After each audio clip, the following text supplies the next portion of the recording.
You may be seated.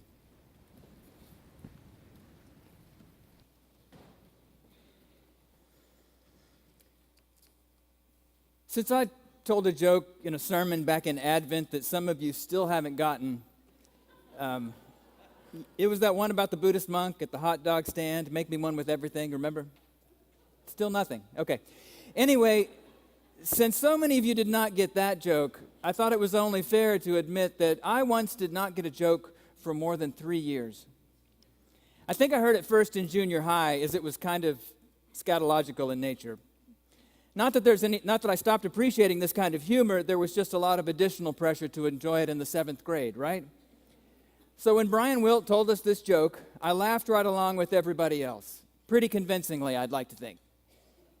But it wasn't until more than 3 years later, after we'd studied genetics in Mr. Nation's biology class, that the punchline finally made sense to me, and I had an epiphany, a flash of insight. There was no shaft of light in the haymow, but I finally got the joke. Right, it's a hereditary disease, runs in your genes. Genes. Hilarious. Anyway, I'm just sorry Amber couldn't add this to her Epiphany sermon last week. But I guess I got lucky, because in those 3 years of my secret incomprehension, nobody ever pushed me to explain why the joke was funny. And what would people have thought of me if they found out what I did not know? I have a friend who says, all I really care about is my husband, my dog, and what everybody else thinks of me. Now, that's a joke I get completely. This is a burden I understand. Do any of you? Teach us to care and not to care, T.S. Eliot once prayed in a poem. Teach us to sit still. Learning what to care about and what not to care about still strikes me as the spiritual work of a lifetime for some of us. Those moments of insecurity, the silly ones and the profound ones, they remind us that we do care about what other people think of us. And we should, to a certain extent. If you don't care at all, you're a sociopath, which is not a mark of spiritual enlightenment. But we also have to find ways to wriggle free of the expectations and the opinions of the people around us, don't we? We can't only be what other people think of us, even people who love us. We're not quite a self if we are. Teach us to care and not to care is what I find myself asking Jesus today. Teach us to sit still. Jesus begins his ministry in Luke with an important series of experiences, right? It begins with that baptism in the Jordan River and the message from the heavens, "You are my Son, the beloved, in whom I am well pleased."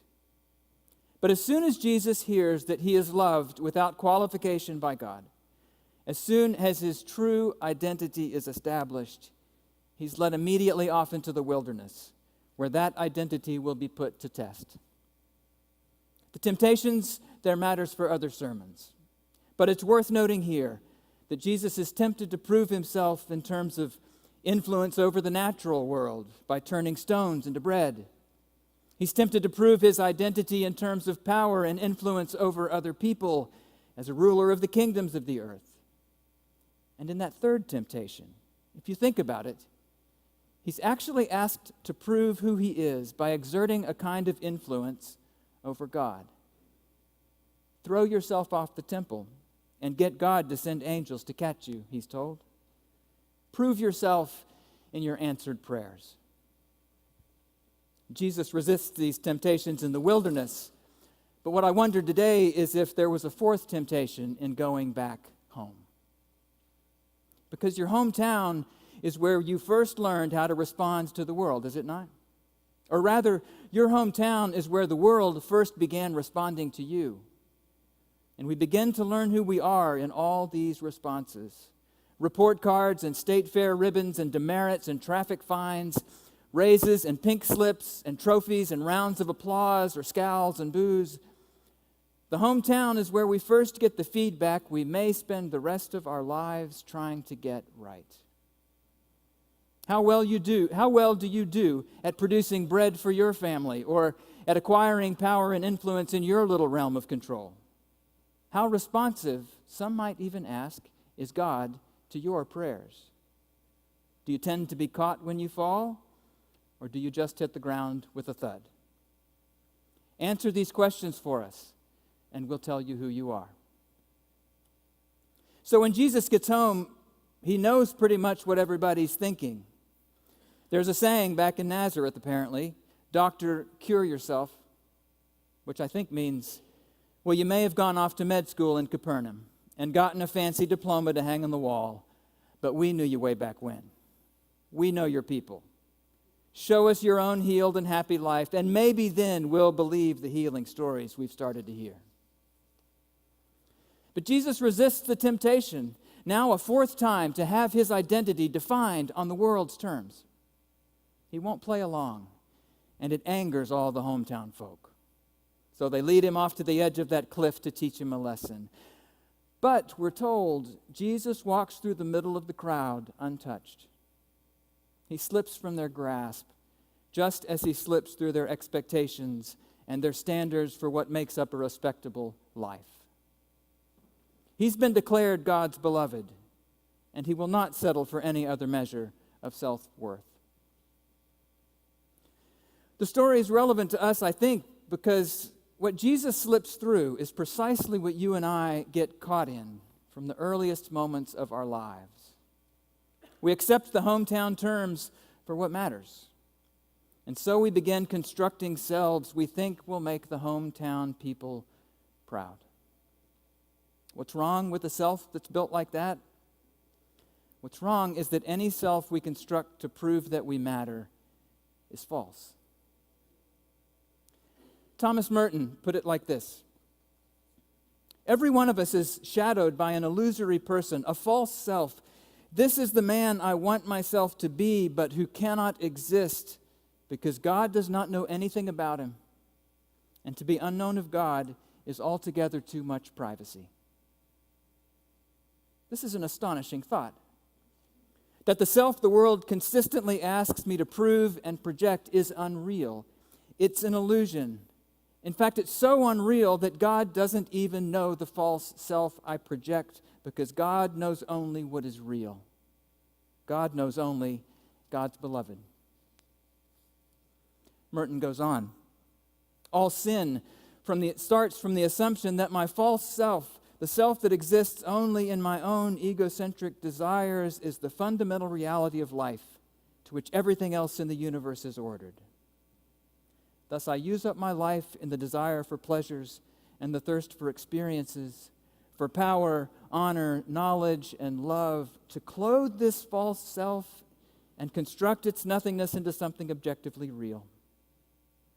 I wind experiences around myself and cover myself with pleasures and glory like bandages in order to make myself perceptible to myself and to the world, as if I were an invisible body that could only become visible when something visible covered its surface. Do you recognize this process? I wish I could say I didn't, but I do. All of us do, I think, if we're honest. Sin begins in this process of wrapping ourselves in what the world affirms rather than resting on our belovedness by God. But Jesus shows us we can learn to slip free of all that. We can learn to trust in our belovedness just a little more over time. And in doing so, maybe he can teach us to care and not to care. Maybe he will teach us how to sit still. You see, Jesus did care. He cared deeply for the world. He just didn't much care what the world thought of him. He cared about our brokenness and our estrangement from one another, and he wanted to heal it. He cared so deeply that he would rather lose his own life if saving it meant putting forth the false self the world kept asking him for. And Jesus insisted that you and I can learn to do the same. Not perfectly. I'm afraid I'll never be entirely free of the need to impress all of you. I'll never be entirely free of the need to show you my importance in terms of bread and influence and a spiritual life that gets visible results. But I do believe together we can slip a little more from the world's grasp over time. I believe we can slip from it at this table. Because in this Eucharist, this thanksgiving for that defining belovedness at the heart of our lives, we can begin to let go of all the hometown expectations and remind one another that our truest selves are never the ones we have to prove. In the end, we may find that our insecurities are gifts. The joke we didn't get, the affirmation we can't quite attract, the failure we can't fake our way out of, these may be the openings in our bandages that we need to remember that we do have a self worth giving away to the world. Openings not into emptiness, but into belovedness. Openings, perhaps, into a prayer of our own that Jesus teaches to care and not to care, that he teaches to sit still in his love.